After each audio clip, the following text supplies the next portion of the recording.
علیکم ناظرین، میں رئیس اعظم حیدری کولکتہ انڈیا سے حکایت صحابہ پیش کر رہا ہوں۔ حضرت بلال رضی اللہ تعالیٰ عنہ کا حضور کے لیے ایک مشرک سے قرض۔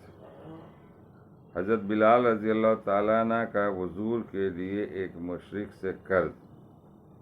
حضرت بلال رضی اللہ تعالیٰ عنہ سے ایک صاحب نے پوچھا کہ حضور اقدس صلی اللہ علیہ وسلم کے اخراجات کی کیا صورت ہوتی ہے تھی؟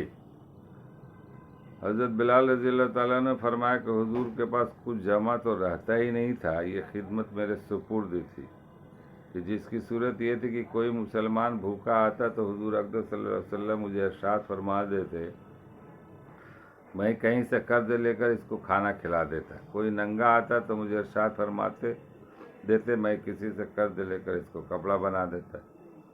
یہ صورت ہوتی رہتی تھی۔ ایک مرتبہ ایک مشرک مجھے ملا، اس نے مجھ سے کہا، مجھے وسعت اور ثروت حاصل ہے، تو کسی سے قرض نہ لیا کر، جب ضرورت ہوا کرے مجھ ہی سے قرض لیا کر۔ میں نے کہا، اس سے بہتر کیا ہوگا؟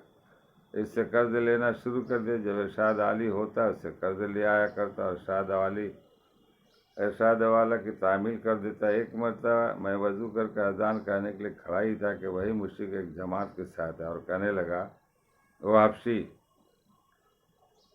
میں ادھر متوجہ ہوا تو ایک دم بے تحاشا گالیاں دینے لگا اور برا بھلا جو منہ میں آیا کہا، اور کہنے لگا کہ مہینہ ختم ہونے میں کتنے دن باقی؟ میں نے کہا، قریب ختم کے ہیں۔ کہنے لگا کہ 4 دن باقی ہیں، اگر مہینہ کے ختم تک میرا سب قرضہ ادا نہ کیا تو مجھے اپنے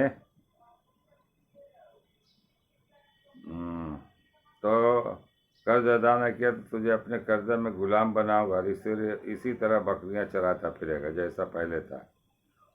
یہ کہہ کر چلا گیا۔ مجھ پر دن بھر جو گزرنا چاہیے تھا وہی گزر۔ تمام دن رج و صدمہ سوار رہا اور عشاء کی نماز کے بعد حضور صلی اللہ علیہ وسلم کی خدمت میں تنہائی میں حاضر ہوا اور سارا قصہ سنایا اور عرض کیا، یا رسول اللہ، نہ آپ کے پاس اس وقت ادا کرنے کی کوئی انتظام ہے اور نہ کھڑے کھڑے میں کوئی انتظام کر سکتا، وہ ذلیل کرے گا، اس لیے اگر اجازت ہو تو اتنے قرض اترنے کا انتظام ہو، میں کہیں روپوش ہو جاؤں۔ جب آپ کے پاس کہیں سے کچھ آ جائے گا میں حاضر ہو جاؤں گا۔ یہ عرض کر کے میں گھر آیا، تلوار لی، ڈھال اٹھائی، جوتا اٹھایا، یہی سامان سفر تھا اور صبح ہونے کا انتظار کرتا رہا کہ صبح کے قریب چلا جاؤں گا۔ صبح قریب ہی تھے کہ ایک صاحب دوڑے ہوئے آئے کہ حضور صلی اللہ علیہ وسلم کی خدمت میں جلدی چلو۔ میں حاضر خدمت ہوا تو دیکھا کہ 4 اٹھنیاں جن پر سامان لدا ہوا تھا بیٹھی ہیں۔ حضور صلی اللہ علیہ وسلم نے فرمایا، خوشی کی بات سناؤ کہ اللہ تعالیٰ نے تیرے قرضے کی بےتابی کا انتظام فرما دی، یہ اٹھنی بھی تیرے حوالے اور ان کا یہ سامان بھی۔ فدق کے رئیس نے یہ نذرانہ مجھے بھیجا۔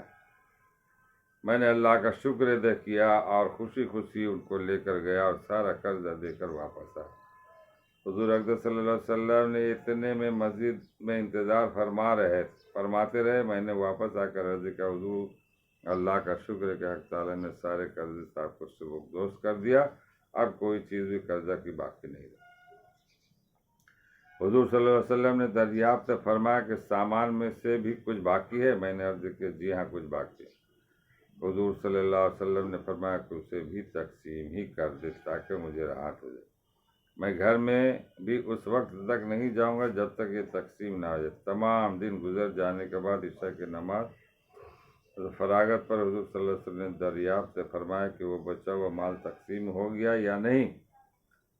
میں نے عرض کیا، کچھ موجود ہے، ضرورت مند آئے نہیں، تو حضور نے مسجد ہی میں آرام فرمایا۔ دوسرے دن عشاء کے بعد پھر حضور صلی اللہ علیہ وسلم نے فرمایا، کہو جی کچھ ہے؟ میں نے عرض کیا، اللہ جل شانہ آپ کو راحت عطا فرمائے، وہ سب نمٹ گیا۔ حضور صلی اللہ علیہ وسلم اللہ جل جلالہ کے حمد و ثنا فرمایا۔ حضور کو یہ ڈر ہوا کہ خدا نخواستہ موت آ جائے اور کچھ حصہ مال آپ کی ملک میں رہے، اس کے بعد گھروں میں تشریف لے اور بیویوں سے ملے۔ فائدہ اللہ والوں کی بھی یہ خواہش رہتی ہے کہ ان کے ملک میں مال و متاع کچھ نہ رہے۔ پھر حضور اقدس صلی اللہ علیہ وسلم کا تو کیا پوچھنا، جو سارے نبیوں کے سردار، سارے اولیاء کا سرتاج، حضور صلی اللہ علیہ وسلم کی اس کی خواہش کیوں نہ ہوتی کہ میں دنیا سے بالکل فارغ ہو جاؤں۔ میں نے معتبر ذرائع سے سنا کہ حضرت اقدس مولانا شاہ عبد الرحیم صاحب رائے پوری نور اللہ مرکزوں کا معمول یہ تھا کہ جب نذرانوں کی رقم ہو جاتی تو اہتمام سے منگوا کر سب تقسیم فرما دیتے، اور وصال سے قبل تو اپنے پہننے کے کپڑے وغیرہ بھی اپنے خادم خاص حضرت مولانا شاہد القادر صاحب متجلوں کو دے دیے، اور فرمایا تھا کہ بس اب تم سے مستعار لے کر پہن لیا کروں گا۔ اپنے والد رحمۃ اللہ علیہ کو میں نے بار بار دیکھا کہ مغرب کے بعد جو کوئی روپیہ پاس ہوتا وہ کسی قرض خواہ کو دے دیتے۔ کئی ہزار کے مقروض تھے اور یہ فرمایا کرتے تھے کہ جھگڑے کی چیز میں رات کو اپنے پاس نہیں رکھتے۔ اس نو کے بہت سے حالت کابر کے ہیں، مگر یہ ضروری نہیں کہ ہر شے کا ایک ہی رنگ ہو۔ مشائخ کے الوان مختلف ہوتے ہیں اور چمن کے پھولوں میں ہر پھول کی صورت سیرت ممتاز ہوتی ہے۔ یہ حضور صلی اللہ علیہ وسلم کہ زندگی کا واقعہ اور کیسے کیسے واقعات ہیں کہ قرض لے کر کے لوگوں کو کھلاتے پلاتے پہناتے، اور قرض کی ادائیگی کا صورت یہ کہ جب کہیں سے نذرانہ آ جاتا تو اس کو جب تک وہ تقسیم نہیں کر دیتے رات کو سوتے نہیں، گھر واپس نہیں جاتے۔ یہ اللہ والوں کا ڈر۔ آج ہمارے یہاں عرفا صرفا اور شرفا اور وزرا جو کس قدر معلوم ہوتا غریبوں کا حق کو مار کر کے اپنے دبائے ہوئے ہیں اور غلط طریقے سے پیسے استعمال، کو ذرا بھی یہ فکر نہیں کہ یہ پیسے کہاں ہیں۔ آپ اس جگہ کے عہدیدار ہیں، آپ کی تنخواہیں ہیں، آپ تنخواہوں سے اپنی خرچ کر سکتے ہیں، مگر اس کے علاوہ بھی ادھر سے ادھر سے، اور یہ سارا معاملہ سب غریبوں پر ہی ٹوٹتا ہے۔ ہر جگہ کا اگر اس کی بنیادی دیکھیں گے تو سب ٹیکس ادھر ادھر دایاں بایاں جو بھی ہو سب غریبوں پر ظلم کر کے یہ پیسہ لیا جاتا ہے، اور اس کے بعد اس پیسے کا استعمال کس طرح یہ ہمارے اکابرین کا کہ جب تک وہ پیسے نہیں خرچ کر دیتے لوگوں میں تقسیم نہیں کر دیتے، تو آج ہمارے کون سے حاکم حکمراں وزیر وزراء ہیں جو گھروں میں چل چل کر دیکھ رہے ہیں کون ضرورت مند ہے، کس کو دینا چاہیے کس کو نہیں، اس کو اپنی ضرورت سے پورا ہے، پتہ نہیں کیا کریں گے، کتنے محلات بنائیں گے، کتنی بلڈنگیں بنائیں گے، کتنے روپئے بینک بیلنس کریں گے۔ ارے اللہ کے بندے، تم بھی اللہ کے بندے ہو، اللہ جب آپ سے پوچھ لے گا آپ کہاں جاؤ گے؟ یہ زندگی بہت مختصر ہے، 70-80 سال 25 سال، اور اس کے بعد پھر کیا ہوگا؟